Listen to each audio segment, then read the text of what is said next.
The story of Sri Lankan security. I have repeatedly raised concerns about the deteriorating state of Sri Lankan security, where systemic corruption among a few high-ranking officials is severely undermining institutional integrity. Imagine this scenario. You're at work. It's a high-stakes environment, let's say airport security. A major incident happens. Rules are broken. Things go sideways. The dust settles, and 3 of your colleagues get suspended immediately. They are out. This is because Standard procedure, right? If you mess up, you face the consequences. Usually, yes. But here is where it gets weird. The person in charge, the team leader who was supposed to be watching them, he doesn't get suspended. He doesn't even write a report. Instead, he picks up the phone, makes one off-the-record call to a higher-up, and then he goes on vacation. Wait, immediately? Immediately. 15 days of annual leave, gone, while the investigation is happening. That doesn't sound like standard procedure. That sounds like a cover-up. Exactly. And that is the core of the document we are diving into today. It's a formal complaint letter regarding a security escort incident from December 23rd, 2025. And honestly, it reads like a legal thriller. It really does. I've looked through the text, and what strikes me is the tone. This isn't just a complaint. This is a warning shot. It's written by someone named Sheriff Chunchi, and they are dissecting the failure of an entire institution. So let's set the scene. December 23, 2025. A security team is assigned to escort deportees arriving from Tokyo. Something happens. We don't know the exact details of the incident itself, but we know interdiction occurred. Basically, 3 officers got disciplined. Right? But the letter isn't really about the 3 officers. It's about the one who got away. The team leader, Mr. Hayantudua. That's the name, and this is where the concept of command responsibility comes in. The letter argues that you can't just blame the foot soldiers. This is a huge concept in administrative law and even military ethics. Command responsibility basically means if you are the boss, you don't have to be the one holding the smoking gun to be guilty. Your job is supervision. If your team goes rogue, that is your failure. The letter puts it really well. It says his duty includes exercising effective supervision and immediately reporting irregularities. But he didn't do that? No. And this is the first major red flag the author points out. The team leader claims he wasn't directly involved in the mess, but the author argues, you cannot waive responsibility just because you weren't the one doing the bad thing.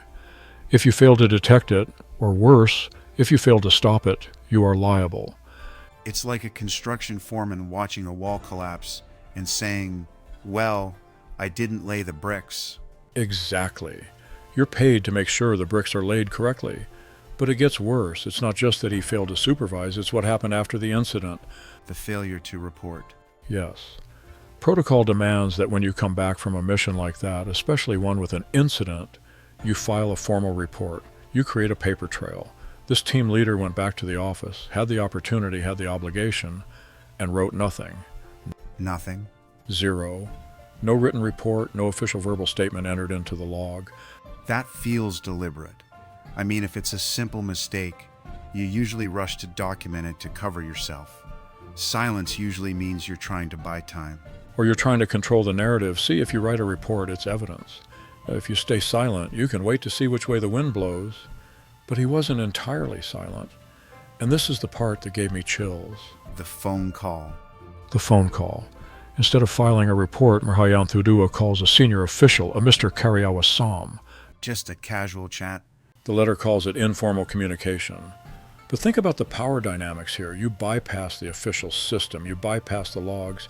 You go straight to a friend or a patron in upper management. It screams old boys' club. It does. The letter explicitly says this raises an inference of informal coordination. That is a polite way of saying getting their stories straight. Or suppression. If I tell you what happened over the phone, there's no record. If I write it down, legal can see it, HR can see it, audit can see it. Precisely. And that's why the author, Sheriff Chunchi, is so furious. He calls it procedural impropriety at best and collusion at worst. Because by doing this, they've cut the official investigation out of the loop. And then comes the cherry on top. The vacation. The immediate grant of annual leave. I still can't get over this. The incident happens. 3 guys are getting hammered with disciplinary action. The investigation is in its critical initial phase, as the letter calls it, and the key witness, the team leader, is allowed to take 15 days off. Who authorized that? That is the million-dollar question. Right? Usually if there's an investigation, everyone is frozen. You don't let the main guy go to the beach. It serves 2 purposes. 1, it removes him from the heat. He's physically not there to be questioned. 2, it lets the temperature cool down. By the time he comes back, maybe the narrative has shifted. Maybe the 3 junior officers have already taken the fall. It's the scapegoat strategy. It's classic, and the author of this letter sees right through it. He asks specifically, did HR review this leave? Did legal review it? Or was this just a rubber stamp to get him out of the line of fire? It feels like the author is connecting dots that the organization hoped no one would notice. You know, oh, he just had vacation time saved up, but the timing is too perfect. That's what creates what the letter calls a pattern of selective accountability. And this is the philosophical heart of the podcast today. Selective accountability. It's a powerful phrase.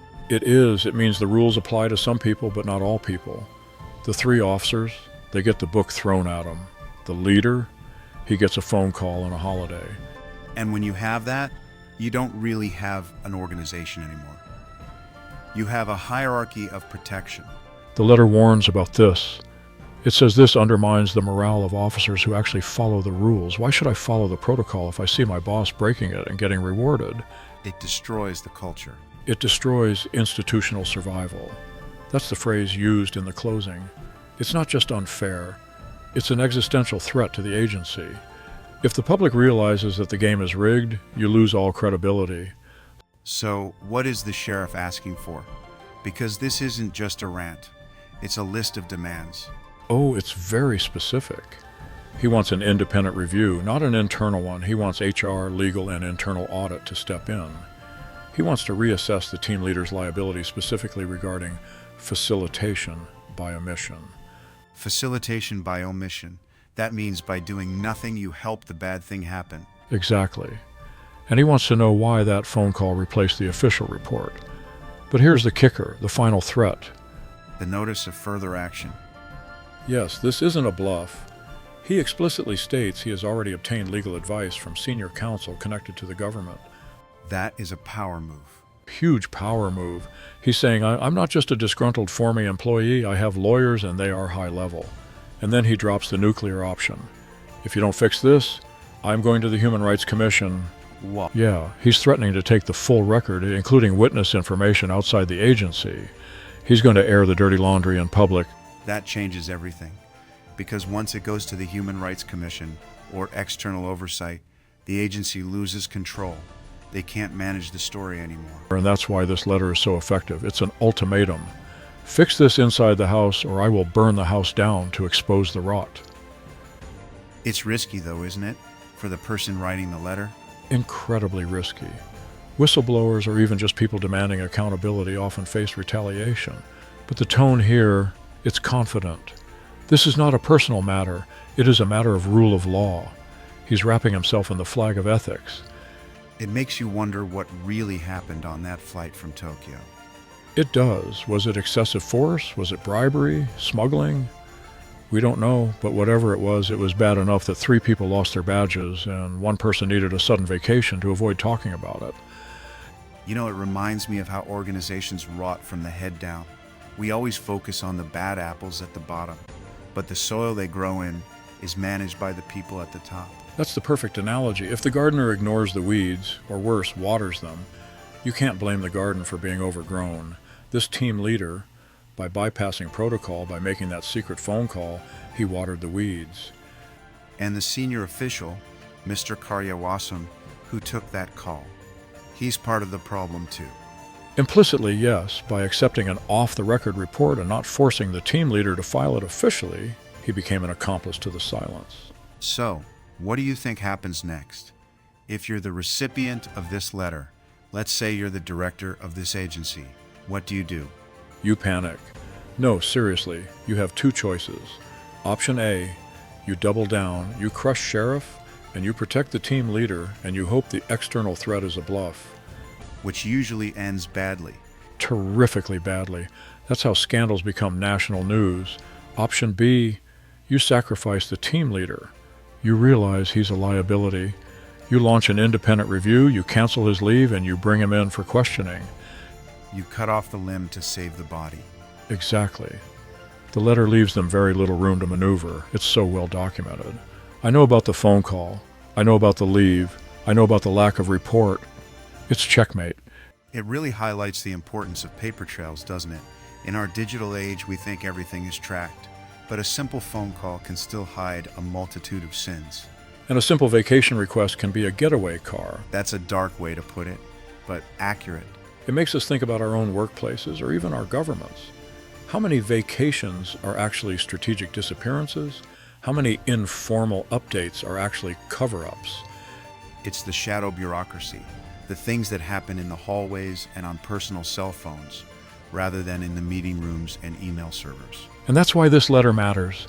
It's trying to drag those shadows back into the light.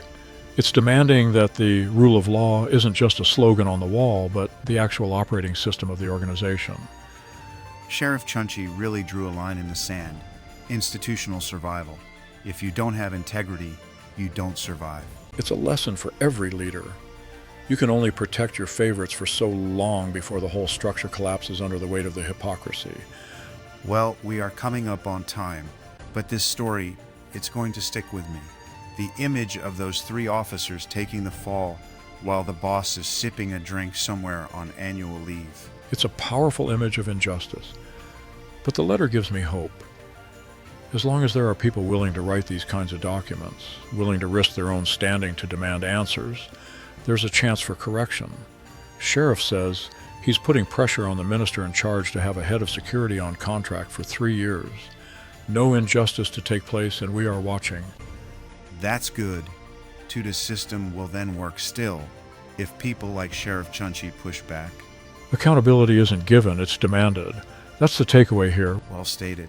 We will wait to see whether Sheriff is given a fair review or whether recourse to the Human Rights Commission becomes necessary. Sheriff believes that the present head will not remain in position for long and that he, together with some of his close associates, is already under scrutiny. I have a feeling we haven't heard the last of the Tokyo Escort Incident. More information of the Tokyo incident to follow with many other stories. If justice doesn't prevail, more stories will be exposed. Neither do I. Thanks for listening, everyone.